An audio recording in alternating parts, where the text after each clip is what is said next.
नमस्कार, भारत समाचार देख रहे हैं आप और मैं हूं आपके साथ प्रियव्रत दीक्षित। चले खबरों की शुरुआत कर लेते हैं। खबर रुड़की से सामने आई है, जहां पर आपको बता दें कि गंगनहर कोतवाली क्षेत्र के सफरपुर गांव के पास अमृतसर से बिहार जा रही अमृतसर सहरसा एक्सप्रेस के ब्रेक ब्लॉक होने के कारण ट्रेन अचानक ही रुक गई, जिस कारण ट्रेन में हड़कंप मच गया। गनीमत यह रही कि रेलवे के गेटमैन की नजर इंजन के पहियों से निकलने वाले धुएं पर पड़ गई। वहीं गेटमैन ने तत्काल इसकी सूचना अधिकारियों को दी, जिसके बाद आनन फानन में ट्रेन को रुकवाया गया और ब्रेक ब्लॉक को ठीक कराया गया। इसके बाद तकरीबन आधा घंटे बाद ट्रेन को रवाना किया गया। वहीं बड़ी संख्या में यात्री ट्रेन के नीचे उतर गए और यात्रियों में हड़कंप मच गया।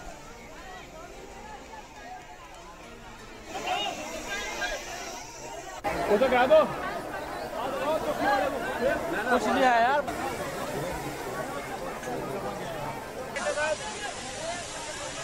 जिशान हमारे संवाददाता रुड़की से हमारे साथ फोन लाइन पर जुड़ चुके हैं। जिशान, क्या अपडेट है इस हादसे को लेकर? जिस तरीके से अगर देखा जाए तो कहीं ना कहीं एक बड़ा हादसा टला है और ट्रेन अचानक रुकी है, क्या अपडेट आपके पास है जिशान? दरअसल आपको बता दें कि पूरा मामला रुड़की के गंगनहर कोतवाली इलाके के रेलवे स्टेशन का है, जो सफरपुर गांव के पास अमृतसर से बिहार जा रही अमृतसर सहरसा एक्सप्रेस के जो ब्रेक ब्लॉक होने के कारण एक बड़ा हादसा यहाँ पर होने से टल गया। और जो वहाँ पर जो ड्यूटी करने वाले थे उन्होंने देखा और उन्होंने अपने उच्च अधिकारियों को सूचना दी, तभी ट्रेन को वहाँ पर रुकवाया गया और तकरीबन आधा घंटे बाद इनसे ठीक कराकर ट्रेन को सुचारू रूप से चलाया गया। वही बताया गया इससे कोई जानी हानि वगैरह ऐसी कोई सूचना यहाँ पर नहीं है। बहुत बहुत शुक्रिया जिशान हमारे साथ जुड़ने के लिए, तमाम जानकारी साझा करने के लिए। चलिए खबरों में आगे बढ़ेंगे और खबर उधम सिंह नगर से है, जहां पर आपको बता दें कि जनपद की पुलिस ने काशीपुर में इंटरनेशनल मानव तस्करी से जुड़ा एक बड़ा खुलासा किया है, जिसमें पुलिस ने 32 नेपाली लड़कों को बंधक बनाकर रखने वाले मामले में 3 आरोपियों को गिरफ्तार कर लिया है। पुलिस ने तीनों आरोपियों को कोर्ट में पेश करने के साथ ही अब इस तलाश में जुट गई है कि आखिर और कितने लोग इसमें शामिल हैं।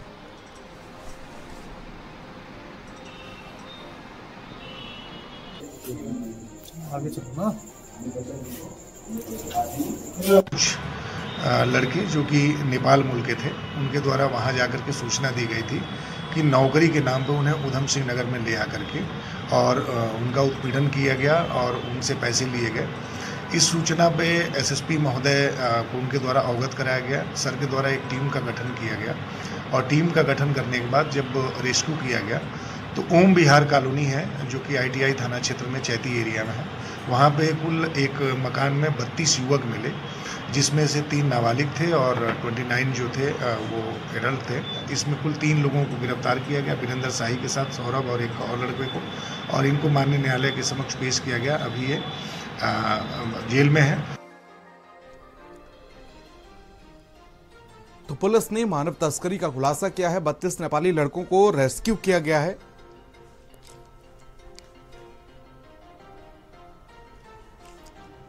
बागेश्वर में बारिश के कारण 13 सड़कें मलबे आने से बंद हो गईं। बागेश्वर के भूस्खलन का एक वीडियो सामने आया है। इसमें से 12 सड़कें ग्रामीण क्षेत्रों की हैं और एक जिला मुख्यालय को जोड़ती है। जिला आपदा प्रबंधन कार्यालय के अनुसार बंद मार्गों को खोलने का काम किया जा रहा है।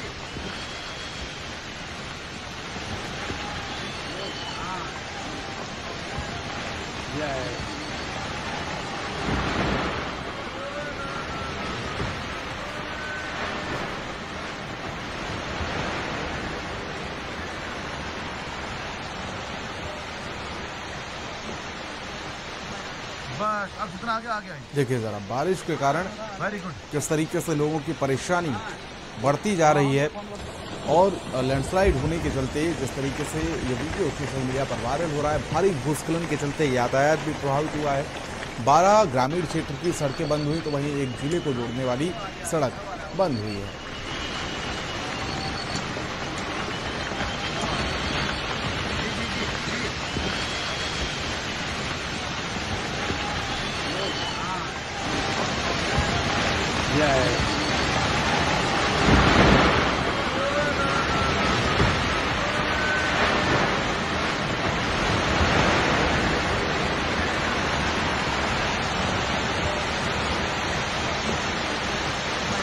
बस अब जितना आगे आ गया।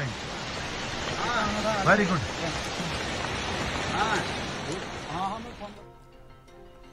चलिए खबरों में आगे बढ़ेंगे और यमुनोत्री पैदल मार्ग पर नौकेची में हुए भूस्खलन का स्थलीय जायजा लेने के लिए क्षेत्रीय विधायक संजय डोभाल जिलाधिकारी प्रशांत आर्य के साथ जानकी चट्टी पहुंचे। विधायक ने घटना पर दुख व्यक्त करते हुए परिजनों को सांत्वना दी कि जल्द लापता लोगों को रेस्क्यू कर लिया जाएगा। लोक निर्माण विभाग के अभियंता और जियोलॉजिस्ट से विधायक और जिलाधिकारी द्वारा घटना के कारणों की जानकारी ली जा रही है।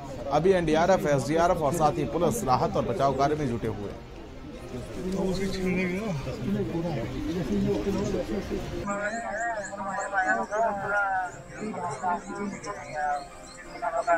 अभी यहाँ पर चाहे हमारे जिलाधिकारी हो, चाहे हमारे जिले की कप्तान हो, उनका तमाम अमला, शासन प्रशासन, पीडब्ल्यूडी, सभी यहाँ पर पुलिस के समस्त जवान, एनडीआरएफ, एसडीआरएफ, सभी लोग रेस्क्यू पे पूरी तरह लगे हैं और प्रयास है कि जल्द से जल्द जो लोग मिसिंग हैं उनको ढूंढने का प्रयास किया जा रहा है। प्रदेश में मानसून की दस्तक के साथ ही अब उत्तराखंड में बारिश ने तबाही मचानी शुरू कर दी, जहां पर प्रदेश में कई इलाकों में पिछले 24 घंटे में लगातार बारिश हो रही है, जबकि आने वाले एक हफ्ते में मौसम विभाग ने पूरे उत्तराखंड में बारिश का येलो अलर्ट और ऑरेंज अलर्ट जारी किया है, जिसको देखते हुए पीडब्ल्यूडी विभाग और राज्य आपदा प्रबंधन विभाग ने मानसून के दौरान आने वाली तैयारियों से पार करने के लिए तैयारी कर ली है, जहां पर सभी लैंडस्लाइड जोन के लिए मशीनों को भी तैनात कर दिया गया है।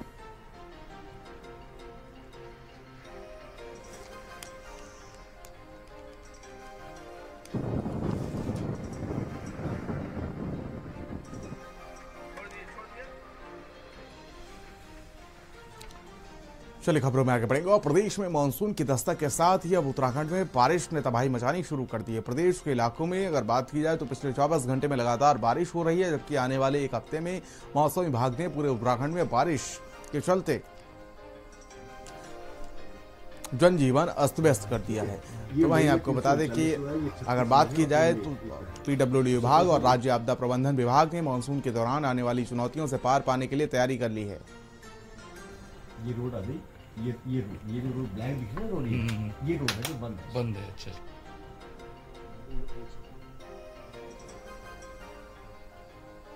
ठीक है। ये मई में 339 हुआ है, ये 36 ये है। जैसे जैसे मुश्किलें बढ़ेंगी वैसे वैसे हमारे प्रयास ऑलरेडी हम लोगों ने प्लान कर रखे हैं, सारे हमने आइडेंटिफाई कर रखे हैं कि कौन से ऐसे लोकेशन बंद होते हैं। तो ऐसी लोकेशन जो हमारे चारधाम रूट पर हैं और हमारी इंपॉर्टेंट रोड्स हैं, वहाँ पर हम हमेशा एक रखते ही रखते हैं वहाँ पर। जैसे अगर मैं आपको फॉर एग्जांपल कलियासौड़ की बात करूँ तो जो हमारा कलियासौड़ है वहाँ पर हमारे एक पोकलेन और डोजर वो हमेशा स्थापित रहते हैं। देखिए, आपदा को राज्य सरकार पूरी गंभीरता के साथ ले रही है। माननीय मुख्यमंत्री जी द्वारा 2 बार बैठक की जा चुकी है अब तक इस मानसून सत्र की तैयारियों को लेकर, और 2 बार चीफ सेक्रेटरी साहब ने बैठक ली है। लगातार हम लोगों को निर्देश जारी कर रहे हैं। जनपद स्तर पर लगातार काम हो रहा है, चाहे वो आपदा से संबंधित उपकरण हो, उसके लिए कहा गया है कि सभी सत्यापन करा लें, सभी को बाकायदे उसका चलाने का अभ्यास करा लें। अगर उपकरण में कोई कमी है तो उसको ठीक करा लें, और अगर कोई उपकरण नया खरीदना है तो उसको परचेजिंग की कार्रवाई कर लें। जहाँ जहाँ आपदा के कारण जल भराव होता है उन क्षेत्रों के लिए कहा गया है कि जल भराव के क्षेत्रों की पहचान करते हुए जल निकासी कैसे होगी सुनिश्चित कराएं। और प्रदेश में मानसून ने दस्तक दे दी है। मानसून के चलते चारधाम यात्रा को लेकर प्रशासन व्यवस्थाएं कर रहा है, जिसकी तैयारियों को लेकर गढ़वाल कमिश्नर विनय शंकर पांडे ने कहा कि शासन प्रशासन मानसून सीजन के लिए पूरे तरीके से तैयार है। चारधाम यात्रा के दौरान सभी व्यवस्थाएं कर दी गई हैं। विगत वर्षों की तर्ज पर ही इस बार भी चारधाम यात्रा चल रही है। सुनिए गढ़वाल कमिश्नर ने क्या कुछ कहा। देखिए, चारधाम यात्रा आप लोग पहले से ही जानते हैं कि चारधाम यात्रा में कपाट खुलने के बाद मानसून की स्टार्टिंग तक हमेशा से ये परंपरा रही है कि यात्रा काफ़ी तेज़ होती है, फिर बरसात के टाइम पर थोड़ी डाउन होती है और फिर सितंबर में शुरू होती है। तो वो प्रक्रिया लगभग वही देखने को मिल रही है। इसके अतिरिक्त आपदा से निपटने के लिए भी पर्याप्त व्यवस्था कर ली गई है। और बंदी के कगार पर पहुंच चुके कोटद्वार के औद्योगिक प्रतिष्ठानों पर अब जीएसटी टीम की मार पड़ रही है। दरअसल औद्योगिक प्रतिष्ठानों के लिए बाहरी राज्यों से रॉ मटेरियल लेकर कोटद्वार पहुंचे ट्रकों को जीएसटी की टीम ने पिछले कई दिनों से उत्तर प्रदेश की सीमा में ही रोक रखा है और उन्हें उत्तराखंड की सीमा में प्रवेश नहीं करने दिया जा रहा है। ट्रक चालकों की यदि माने तो जीएसटी सहित सभी कागज दिखाने के बावजूद उन्हें सीमा पर रोक रखा गया है। उधर स्थानीय जीएसटी के अधिकारी भी इस मामले में उच्च अधिकारियों का हवाला देकर चुप्पी साधे हुए हैं।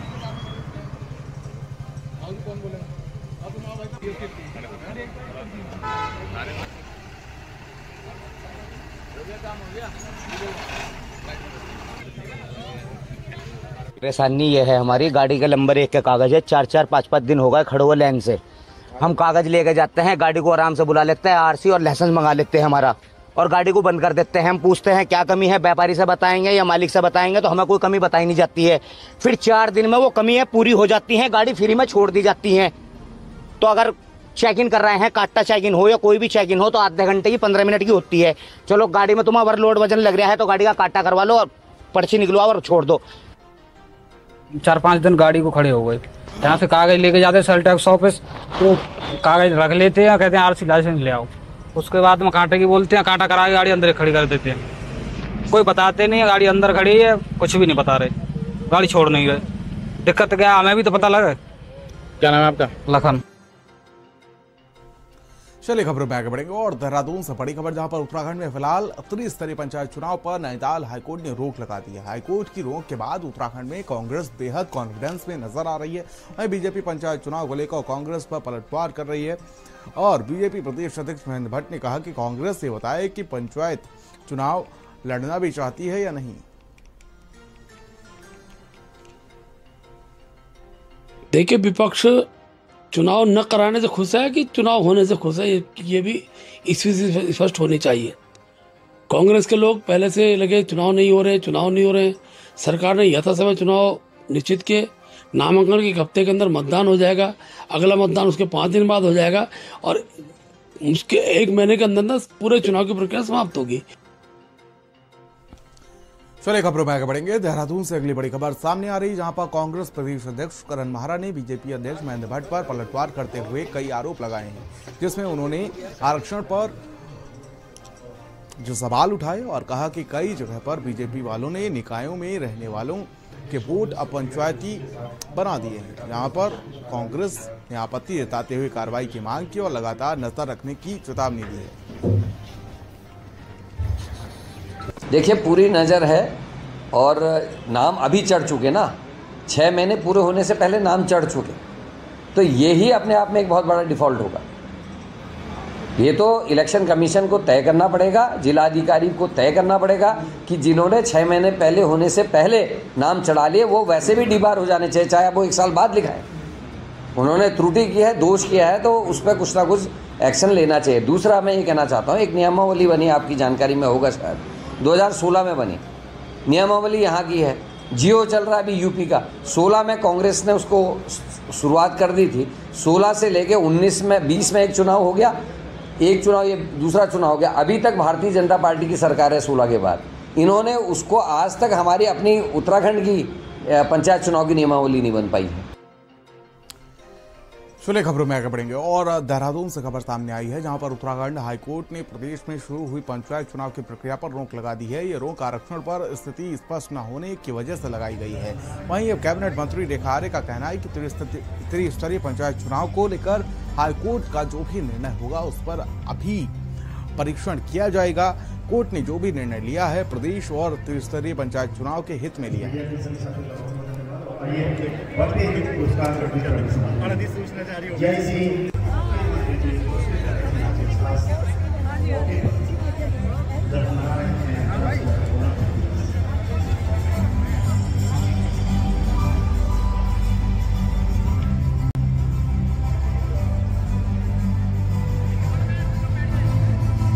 मैं अभी हाईकोर्ट के निर्णय से अपडेटेड नहीं हूं, लेकिन मैं ये कह सकती हूं कि हाईकोर्ट का जो भी निर्णय आया होगा और निश्चित रूप से उस पर उसका परीक्षण होगा और उसके उपरांत ही जो है मुझे लगता है कि जो भी निर्णय होगा वो प्रदेश हित में और पंचायत चुनाव के हित में जो निर्णय होगा सरकार बोलेगी।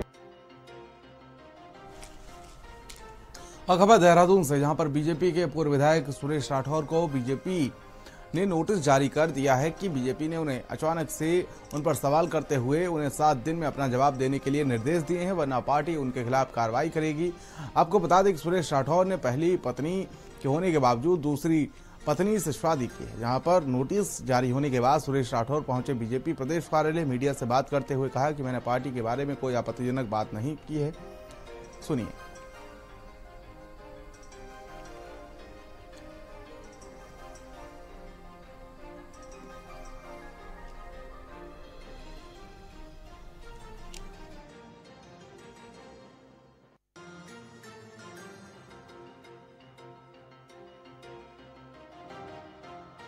देखिए, सुरेश राठौर जी का बहुत लंबे समय से मीडिया, सोशल मीडिया के माध्यम से जिस तरह से अमर्यादित आचरण दिखाई दे रहा था, उसको पार्टी ने बड़ी गंभीरता के साथ लिया है और हमारे प्रदेश अध्यक्ष आदरणीय महेंद्र भट्ट जी ने इसका संज्ञान लेते हुए उनको नोटिस जारी किया है और 1 सप्ताह के अंदर जवाब दाखिल करने के लिए कहा है। मैंने कभी भी जीवन में कोई अमर्यादित भाषा का प्रयोग कभी नहीं किया और ना कर सकता हूँ। भारतीय जनता पार्टी मेरी माँ है और माँ को कभी कोई अमर्यादित भाषा का प्रयोग नहीं किया जा सकता। तो नोटिस क्यों दिया था फिर आपको? देखो, अब किसी ने क्या संज्ञान लिया, मैंने उसका जवाब लिखित में दे दिया। पार्टी प्लेटफार्म पे अपनी बात को रख दी। वर्ष 1980 से भारतीय जनता पार्टी का कार्यकर्ता हूँ। नोटिस मैं नहीं जानता अमर्यादित भाषा का प्रयोग किया, इस बात का नोटिस है, उसका क्लेरिफिकेशन मैंने दे दिया। मैं किसी नियम की और उसकी बात ही नहीं कर रहा। मेरे को इस तरह का नोटिस ही कोई नहीं है। नहीं, हिंदू धर्म का 2 शादी मैं कह रहा मेरे को नोटिस ही नहीं इस तरह। यूसीसी लेकर के आई, मैं कुछ कौन सी बात यूसीसी को आप जो महिला कह रही है 2024 की बात कर रही है और यूसीसी 22 की बात कर रही है और यूसीसी 27 जनवरी 2025 को लागू हुई है। नहीं, तो ये सब निराधार प्रश्न है। और खबर हल्द्वानी से, यहाँ पर विधायक सुमित हृदेश ने प्रेस वार्ता करते हुए अतिक्रमण के नाम पर शहर के हजारों लोगों को डर के साए में जीने पर मजबूर करने वाले प्रशासन पर एक के बाद एक कई गंभीर आरोप लगाए। विधायक ने कहा कि प्रशासन झूठा बोलकर, डराकर, धमकाकर लोगों के घरों को तोड़ना चाहता है। विधायक ने काठगोदाम में ए श्रेणी की मलिन बस्ती का उदाहरण देते हुए कहा कि प्रशासन ने कोर्ट में झूठा प्रत्यावेदन दिया है। 10 साल तक कोई टैक्स नहीं लिया जाएगा नए वार्डों से। पंचायत चुनाव की जहां तक बात करूं, माननीय हाई कोर्ट ने रोक लगा दी। हम सब रोटेशन होना है। देखिए, सबसे पहले तो ये जो मनचला प्रशासन है, अपनी मनमानी करने पे उतरा हुआ है बुरी तरीके से और भय का एक वातावरण शहर के आम इंसान में है। प्राधिकरण के नाम पे पहले खूब लोग को परेशान करा गया, अब नालों की बात करी जा रही है, चौड़ीकरण की बात करी जा रही है। आम इंसान के घर पे आ गई बात।